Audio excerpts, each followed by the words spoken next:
Hello Internet. This 4090 had barely made its way to my workbench, all thanks to the USPS shipping football team. But that's okay. Also, it looks like somebody had already been inside, hopefully not causing any damage. I'll bend this piece of frame back like so it does not mess with the fins. But the backplate is another story.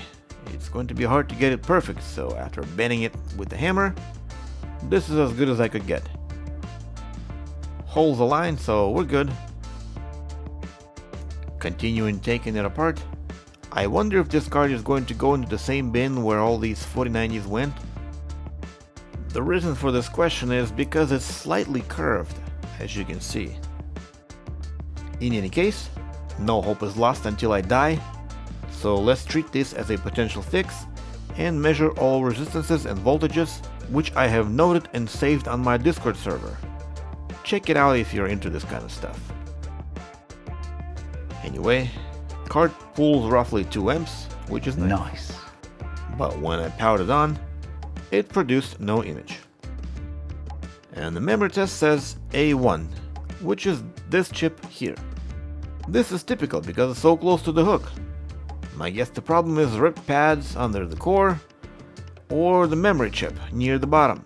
So I'll go ahead and reball all 3 just to be safe and see if that helps.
Well, there we have it.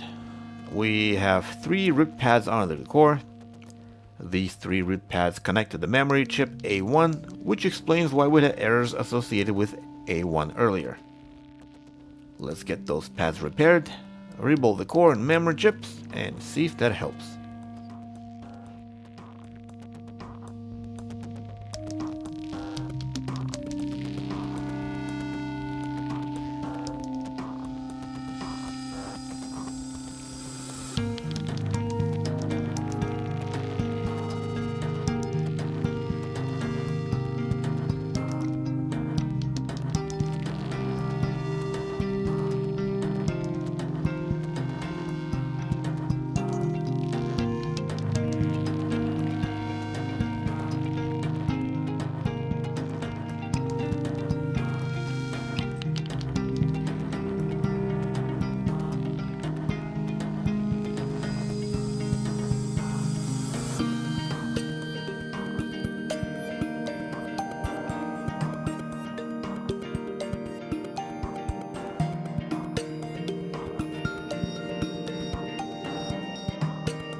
Okay, the reball is done. Let's check for short, and it looks like we have a short on memory, and 1.8, which is not good. What could possibly happen? I think when I lifted the core, I accidentally bumped something in this area here, so maybe this chip was moved and the solder balls bridged. We have to lift this chip to find out. Once the chip is lifted, the short didn't go away, so maybe it was the chip next to it. I removed that chip, but that didn't help. And then I noticed that the chip near the bottom right is not sitting properly, explaining the source of our short. Once that was removed, the short is gone. It's still very low, but it's not zero. But at the very least, we know we found the reason why it was happening. So now all I gotta do is to reball these 3 chips, put them back on, and that should work.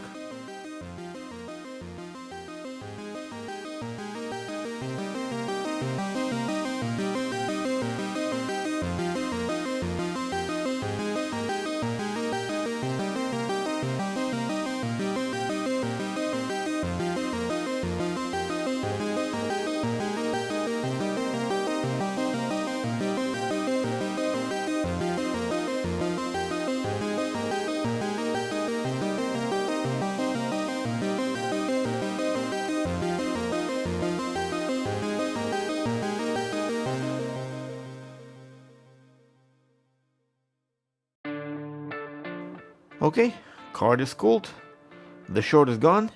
Let's power it on and see if it blows up. Everything is looking good.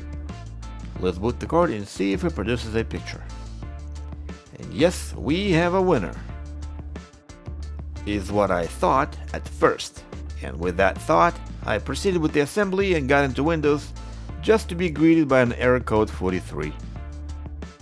How in the world does a 4090 produces a picture with an error code 43? I don't know. Maybe BIOS issues?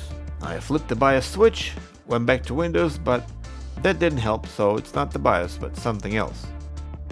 I thought to myself, what if I run the most useless memory test for 30 series GPUs and above? Would it fail? Unfortunately, it passed. It always passes, there's no point to even try it. Thinking that maybe drivers got corrupted, I tried the DDU utility, followed by reinstalling drivers, but that didn't help. And that's when it hit me. I think there must be a cold solder joint somewhere under the core. These boards are so huge and they need a lot of heat. My preheater can sometimes struggle to reach desired temperatures for such large boards, and on top of that, I'm trying to be extra careful and solder the core on as low temperatures as possible. Basically, the combination of not enough heat and being too careful is the most likely scenario here, so I will reflow the core and try again. Bam! Oh my God! Stress test passed. Benchmarks passed. All is well. We did it, boys. We did it. And that's why we got this award. Thank you for watching. Have a blessed day.